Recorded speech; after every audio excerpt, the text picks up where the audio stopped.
Super Archer Blimp Dragons is not only the easiest, but also the best Town Hall 14 attack strategy you will ever use. So let's help you get more 3 stars every time, along with how to recover from any mistakes you make. Let's kick things off with the best hero equipment for each hero, starting off with the Barbarian King. His best is often going to be the Spiky Ball and Vamp Stash for an increase in healing along with instant damage. However, for those of you who don't have the Spiky Ball, you've got the Giant Gauntlet and Rage Vial, which is just as good. For the Archer Queen, the Giant Arrow and Healer Puppet is often the best combo that you're going to want for this army due to its ability to allow you to set the funnel and also snipe off air defenses and air sweepers. While you don't necessarily need the Giant Arrow to be super effective with this army, you can still use the Invisibility Vial and the Healer Puppets to still provide some support, especially when using the King and Queen together. As for your Grand Warden, it's pretty simple. I recommend the Healing Tome and Eternal Tome for nice protection and healing that it gives to your dragons to stay up for a large majority of time. And finally, we got the Royal Champion, where I recommend using her Hog Puppets in Seeking Shield combo if you want a nice balance between defensive targeting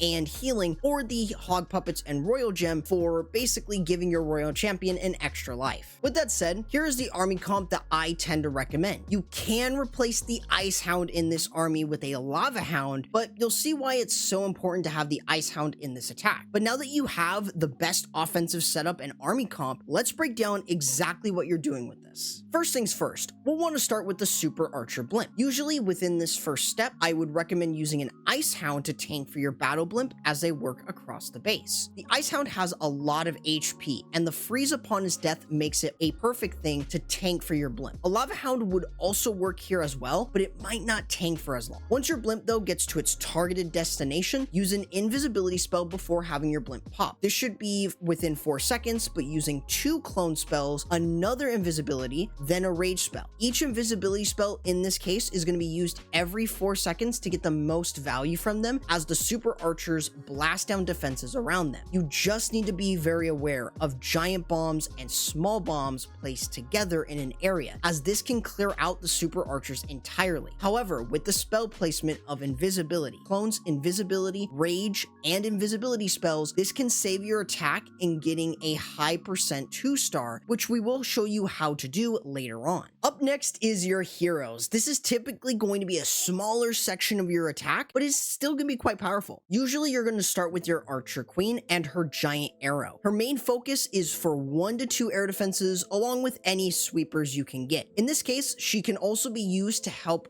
funnel one side of the base, or can be sent in with your Barbarian King. Speaking of which, for the Barbarian King, you're going to typically want to get him into the base with a Super Wall Breaker and an Ice Golem to support him. He can clear out a nice funnel by himself, which is really nice, and you can still use the Queen with the King to provide a nice hero dive. Other than this, the Spiky Ball can get plenty of value, and especially possibly snipe other structures or air defenses, which really helps the reason to why we have the Spiky Ball inside the base. These damage equipments allow you to clear a nice majority off the base before using your dragons to really clear the rest through. But using my creator code, CodeCorrupt, is a great way to support me, whether it's within game or within the Supercell store. From there, it leaves the dragons to clear the rest. Realistically, you're going to use them between your 2 funnels. You'll want to have your Warden to move in with them to provide some support, and of course, using the Healing Tome and Eternal Tome around the core of the base is where you want to use that. This is going to give both your dragons and balloons enough healing, so that way they can really cut through the core of the base and get to the back end. This really only leaves your Royal Champion to move around the back end side of the base, and in this case, she can provide enough support for your dragons in removing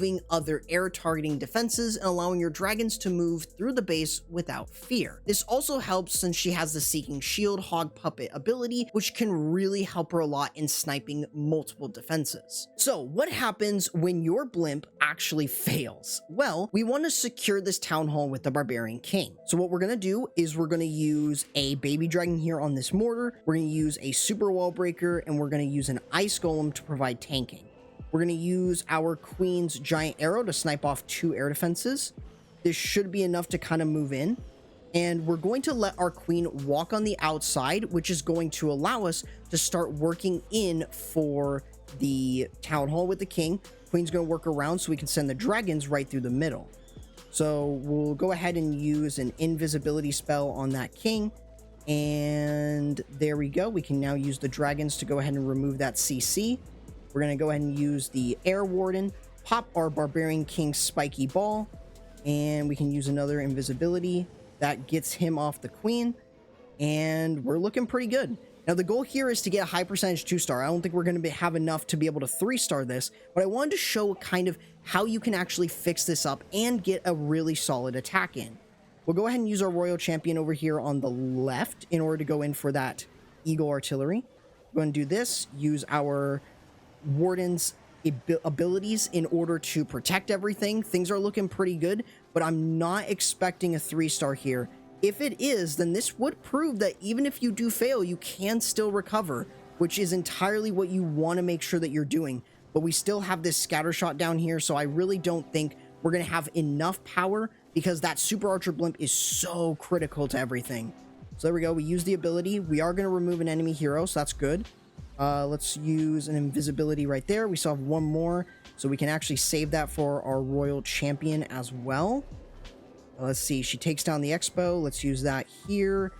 We used it a little bit forward, but that's fine because that goes in for that scatter shot. However, I think she's going to go down. So you can kind of see it's a little tough, but we were able to get a pretty high percentage 2-star. So this is the entire thing that is mostly going to matter. We want to make sure that we're helping you at the very least save your attack. And in this situation, we can still get a pretty high percentage 2-star even when our super archer blimp fails. In addition, let's also show you how this army works in its entirety, even against a Town Hall 15 with poison spell towers. Pretty much, we're going to be starting off with the Ice Hound and Blimp. A neat trick that you can do is use an invisibility to redirect the Ice Hound or Lava Hound in the situation where the air defenses are placed weird. This then allows you to get your Blimp deeper in and use an invisibility spell, followed by using 2 clones, another invisibility spell, and a rage spell. This is going to then allow you to start timing your invisibility spells every 4 seconds. You just want to make sure that you're able to get as much value as you can. Unfortunately, in this situation, we don't necessarily have enough to remove the town hall. Having that extra invisibility would be really, really nice, but we wouldn't have been able to get the Blimp in that area. So instead, we're going to try and snipe it off with our heroes. We're using the Archer Queen's Giant Arrow. We just barely miss an air defense, but we also barely not take down the town hall. It's like on 1 HP. Other than that, we are still able to deal with the enemy CC, and of course, we can use our Barbarian King on the other side with an Ice Golem to set up the funnel. In this situation, we want to send in everything kind of towards the town hall since it's pretty weak and we're going to be able to go around it anyways, or we can have the King's spiky ball to go ahead and snipe it down for us. So we were a little lucky in this situation. However, it is still really nice. Otherwise, we had a decent split with our dragons, as this allows us to have our dragons, our king possibly, and the royal champion to start working around. It's important to have the royal champion here to really help move through, especially due to that monolith. Other than this, we're allowing the healing tome to provide a lot of value for our dragons as everything decides to stay alive. The royal champion is also getting some value from this, and once that royal champion goes within range of that monolith, we can use her ability. This allows those hog riders to do a lot of work, and it allows her to stay out of range of it. Other than that, this very easily is going to be able to 3-star for you, even against a Town Hall 15, or even a Town Hall 16 for that matter. So this is why it is one of the strongest strategies and really the only strategy that you need here at Town Hall 14. However, if you want to try out some different attack strategies, I actually recommend this Town Hall 14 attack strategy. It's pretty easy and is definitely quite strong.